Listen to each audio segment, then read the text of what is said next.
எழும்பூர் ரயில் நிலையத்தில் நடக்கின்ற பணிகளால் கிட்டத்தட்ட 60% சபர்பன் ட்ரெயின்கள் பாதிக்கப்பட்டுள்ளன, நிறுத்தி வைக்கப்பட்டுள்ளன. இதனால் பொதுமக்கள் மிகுந்த அவதிக்கு உள்ளாகிறார்கள். ஏற்கனவே இதை பற்றி நான் பொதுமேலாளரிடம் தொடர்பு கொண்டு தொலைபேசி மூலமாக அதுக்கு ஆவண செய்ய வேண்டும். ஏனெனில் அவர்களை பொறுத்தவரை அவர்கள் நிலை என்றால் எழும்பூர் ரயில் நிலையம் மிகுந்த பழுதடை நிலையில் இருக்கிறது. நாங்கள் அதை மேற்கொள்ள வேண்டிய வேலைகளை செய்யாவிட்டால் இன்னும் பழுதடைந்து ஏற்கனவே அங்கிருக்கிற எஸ்கலேட்டர்களும் சரி பிளாட்ஃபார்மும் சரி சரியான முறையிலே பயணிகள் வசதிக்கு இல்லை என்றார்கள். நான் கேட்டது இன்று அவர்களிடம் கலந்தோசி கேட்டதென்றால் இந்த பணி முடிவதற்கு எவ்வளவு நாட்கள் ஆகும் என்றால் மார்ச் 30 வரைக்கும் ஆகும் என்று அவர்கள் சொல்லியிருக்கிறார்கள். முன்னதாக முடிப்பதற்கான முயற்சிகளை எடுப்பதாகவும் எடுத்துக் கொடுக்கிறார்கள்.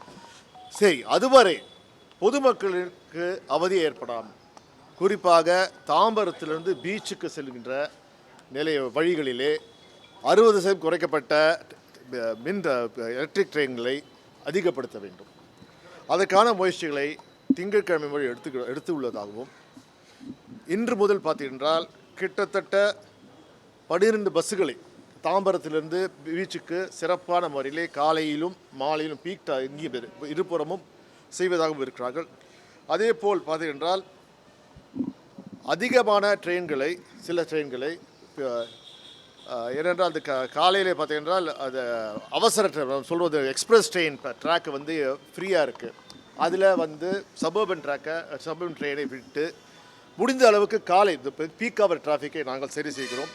வருகின்ற திங்கட்கிழமைக்குள் இந்த பிரச்சனைக்கு மக்கள் அவதி இல்லாமல் சுமூகமான நிலையை கண்டிப்பாக கொண்டு வருவோம் என்று சொல்லியிருக்கிறார்கள். மேலும் இந்த இஎம்இஎல் கால்பேரா இருக்கிற ட்ரெயினில் எலக்ட்ரிக் ட்ரெயினில் இன்னும் அடிஷ்னலாக 5 கோச்சுகளை இணைத்து பொதுமக்களுக்கு சிரமத்தை குறைக்கின்ற வகையிலே செயல்படுவதாக அவர்கள் உறுதியளிக்கிறார்கள். மேலும் இந்த பிரச்சனை திங்கட்கிழமைக்குள் தீரும் என்று உறுதியினை கூறியிருக்கிறார்கள். அதற்கான இந்த அவசர காலத்தில் அவர்கள் ஈடுபட்டுள்ளார்கள். நான் கேட்டுக்கொள்கிறார், ஏன் இந்த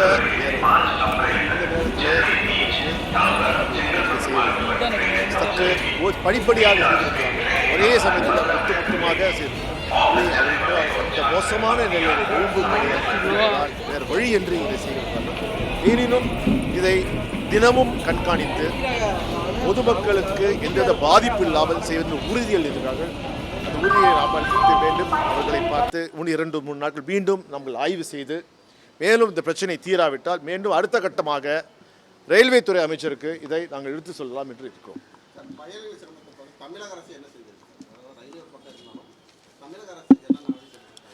இது முழுக்க பார்த்தீங்கன்றால் மெட்ரோவில் மூலமாக தமிழக அரசு அதிகமான ட்ரெயின்களை வைக்க முயற்சிகள் எடுத்துக்கொண்டிருக்கிறது. பிரச்சனை என்னென்னா இது இவங்க பண்ணுறதுனால காலை குறிப்பாக இது காலை பீக் கவர் தான், காலை மாலை தான், நடுவில் பிரச்சனையே இல்லை. ஏன்னால் எல்லோரும் செங்கல்பட்டுலேருந்து இங்கே வேலைக்கு வராங்க. அதுமாதிரி வேலையை முடிச்சுட்டு இங்கேருந்து செங்கல்பட்டுக்கு போகிறாங்க. பிரச்சனை என்னென்னா தாம்பரத்துலேருந்து வரும்போது அங்கே நின்று போச்சுன்னா இருக்குது. இப்போ அந்த பிரச்சனை கிட்டத்தட்ட 30% தீர்ந்து விட்டது. வருகின்ற திங்கள் கூட முழுமையாக தீர்க்கப்படும் என்ற உறுதியினை கொடுத்திருக்கிறார்கள். கண்டிப்பாக என்ன பார்க்கும்போது அவர்கள் பேசும்போது ஒவ்வொரு அதிகாரியும் இதில் முழுமையாக கவனம் செலுத்துவதை கண்டிப்பாக தெரிகிறது. செய்வார்கள் நம்பிக்கை எனக்கு இருக்கிறது.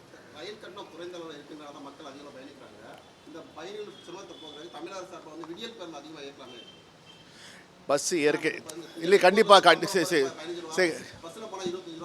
கண்டிப்பாக இது அடுத்த முயற்சிகளையும் முதலமைச்சர் தவிர ஆயினும் நான் சொல்கிறேன்னா இது டெம்பரரி பிரச்சனை, இது பெர்மனண்ட் இஷ்யூ கிடையாது. இது டெம்பரரி பிரச்சனை. என்னவென்றால் எழும்பூர் ரயில் நிலையம் தயாராகிவிட்டால் இந்த பிரச்சனை தானாக தீர்ந்துவிடும். எனவே ஆயினும் இந்த குறுகிய சமயத்தில் அனைத்து முயற்சிகளும் தமிழக அரசும் எடுக்கும் என்ற உறுதியினை தருகிறோம். ஓகே.